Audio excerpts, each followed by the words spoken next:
મિત્રો, એક સનસનીખેજ ખુલાસો કરવા જઈ રહ્યો છું। ગુજરાતના ઇતિહાસની સૌથી મોટી વોટ ચોરી ભારતીય જનતા પાર્ટીની સરકાર ગુજરાતમાં કરી ચૂકી છે।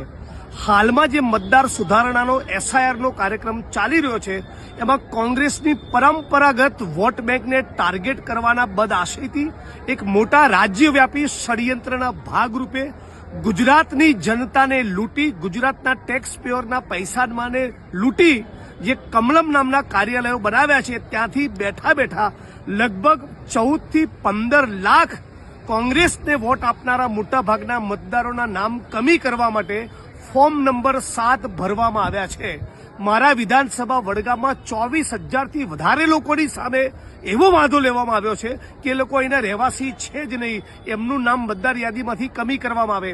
ફક્ત એક વિધાનસભામાંથી ગ્યાસુદ્દીનભાઈ શેખની વિધાનસભામાંથી લગભગ 28 થી 29,000 લોકોની વિરુદ્ધમાં વાંધો લેવામાં આવ્યો છે।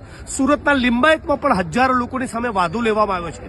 મતલબ કે ભારતીય જનતા પાર્ટીના કાર્યાલયમાં બેસી ભાજપના આગેવાન નેતાઓ અને રાજ્યની સરકારના અધિકારીઓ ભેગા મળી એક સુઆયોજિત ષડયંત્રના ભાગરૂપે લગભગ 14 થી 15 લાખ વોટર્સ એ ખરેખર વોટર છે એ છતાં તેઓ મતદાર નથી એવા ખોટા આધાર પુરાવાઓ, એવી ખોટી ફરિયાદોના આધારે એમનું નામ મતદાર યાદીમાંથી નીકળી જાય એવું મોટું ષડયંત્ર રચવામાં આવ્યું છે અને એનો હું આજે ખુલાસો કરી રહ્યો છું।